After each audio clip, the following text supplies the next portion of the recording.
ನಿನ್ನೆ ದಿನ ನಮ್ಮ ಮಾಧ್ಯಮದಲ್ಲಿ ಪ್ರೆಸ್ ಮೀಟ್ ಮಾಡುವಾಗ ನಿನ್ನೆ ಒಂದು ಹೇಳಿಕೆಯನ್ನು ಕೊಟ್ಟೆ ನಾನು. ನಿನ್ನೆ ಏನು ಹೈಕೋರ್ಟಲ್ಲಿ ಏನು ಜಡ್ಜ್ಮೆಂಟ್ ಬಂದಿತ್ತು ಅದು ನಮ್ಮ ಪರ ಬಂದಿದೆ ಅಂತ ಹೇಳ್ಬಿಟ್ಟು ಒಂದು ಪದನ ಉಪಯೋಗಿಸಿದ್ದೆ. ಅದು ನಮ್ಮ ಪರ ಅಂದರೆ ನಾವು ಪ್ರಾಸಿಕ್ಯೂಷನ್ಗೆ ಪರ್ಮಿಷನ್ ರದ್ದು ಮಾಡಿ ಅಂತ ಕೇಳಿದ್ವಿ, ಅದು ನಮ್ಮ ಪರ ಆಗಿದೆ. ಆಮೇಲೆ ತನಿಖೆ ಮಾಡಿ ಅಂತ ಆಗಿತ್ತು. ನಿನ್ನೆ ಕೋರ್ಟಲ್ಲಿ ಅದಕ್ಕೆ ತನಿಖೆ ಆಗಿ ಇನ್ಕ್ವೈರಿ ಆಗಬೇಕು ಅಂತ ಆದೇಶ ಏನು ಕೋರ್ಟಿಂದ ಬಂದಿತ್ತು. ಅದಕ್ಕೆ ನಾನು ಸ್ವಾಗತನ ಮಾಡಿ ತನಿಖೆಗೆ ನಾವು ಎದುರಿಸ್ತೀವಿ ಅಂತ ಮಾತನ್ನು ಹೇಳಿ ಇನ್ನೊಂದು ಹೇಳಿದೆ. ಆ ಹೈಕೋರ್ಟಲ್ಲಿ ಜಡ್ಜ್ಮೆಂಟಲ್ಲಿ ಬಂದಿದ್ದ ಹಿನ್ನೆಲೆಯಲ್ಲಿ ಪೊಲಿಟಿಕಲ್ ರಾಜಕೀಯ ಮಾಡ್ತಾವ್ರೆ ಅಂತ ಹೇಳೋದಲ್ಲಿ ಎಲ್ಲೋ ಒಂದು ಕಡೆ ನಂದು ಸ್ವಲ್ಪ ಬಾಯಿ ಇದ್ದಾಗಿರ್ಬೋದು.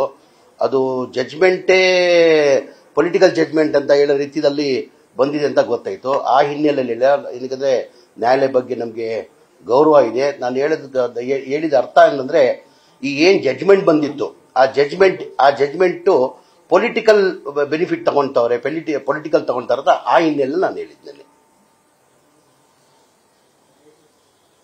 ತಮ್ಮ ಹೇಳಿಕೆಯಲ್ಲಿ ಅಂದ್ರೆ ಸ್ಪಷ್ಟವಾಗಿ ಹಂಗೆ ಹೇಳ್ದಂಗಿತ್ತು. ಯಾಕಂದ್ರೆ ಅದೇ ಇವ್ರು ಪೊಲಿಟಿಕಲ್ ಆ ಜಡ್ಜ್ಮೆಂಟ್ ಈಗ ನಿನ್ನೆ ನಮ್ಗೆ ಎಲ್ಲೋ ಒಂದ್ ಕಡೆ ನಮ್ ಜಯ ಸಿಕ್ಕಿದೆ. ನಮ್ಗೆ ನಾವು ಕೇಳಿದ್ದು ಪ್ರಾಸಿಕ್ಯೂಷನ್ಗೆ ಪರ್ಮಿಷನ್ ಕೊಡಬೇಡಿ ಅಂತ, ಪ್ರಾಸಿಕ್ಯೂಷನ್ ಅನ್ನ ಪರ್ಮಿಷನ್ ಕೊಟ್ಟಿಲ್ಲ. ಆ ಹಿನ್ನೆಲೆ ತನಿಖೆ ಮಾಡಿ ಅಂತ ಹೇಳಿದ್ ನಾವು ತನಿಖೆ ಎದುರಿಸ್ತೀವಿ ಅಂತ ಹೇಳಿದ್ದು ನಿನ್ನೆ ಕೋರ್ಟಲ್ಲೇ ಅದೇ ಬಂದಿರೋದು. ಆ ಜಡ್ಜ್ಮೆಂಟ್ ತಗೊಂಡು ಈ ಪೊಲಿಟಿಕಲ್ ಬೆನಿಫಿಟ್ ತಗೊಂತವ್ರೆ ಅಂತ ನಾನು ಹೇಳೋದು ಅರ್ಥ ಆಗಿತ್ತು. ಅದು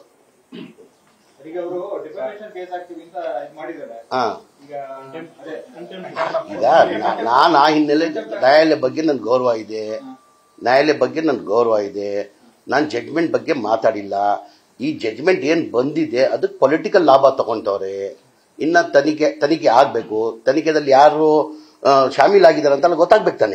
ತಾನೀಗ ತನಿಖೆ ಮಾಡಿ ಅಂತ ಆದೇಶ ಕೊಟ್ಟಿದ್ದಾರೆ. ಈಗ ನಾನು ಇನ್ನೊಂದು ಹೇಳಿದೆ, ಸಿದ್ದರಾಮಯ್ಯ ಅವರು ಆ ಕಾರಣಕ್ಕೆ ರಾಜೀನಾಮೆ ಕೊಡಲ್ಲ ಅಂತ ಹೇಳೋರು. ಇವತ್ತು ಮಾನ್ಯ ಮುಖ್ಯಮಂತ್ರಿಗಳು ನಾನು ರಾಜೀನಾಮೆ ಕೊಡಲ್ಲ ಅಂತಾನೆ ಹೇಳಿದ್ದಾರೆ. ಮಾನ್ಯ ಮುಖ್ಯಮಂತ್ರಿಗಳು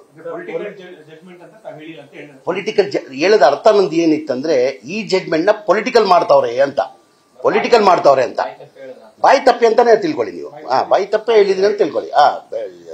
ಇದು ಪೊಲಿಟಿಕಲ್ ಇದು ಮಾಡ್ತಾವ್ರೆ ಅಂತ ಹೇಳಿದ ಹಿನ್ನೆಲೆ ನಾನು. ನ್ಯೂಸ್ ಫಸ್ಟ್ ನಿರ್ಭೀತಿಯಿಂದ ನಿಮ್ಮ ಪರವಾಗಿ.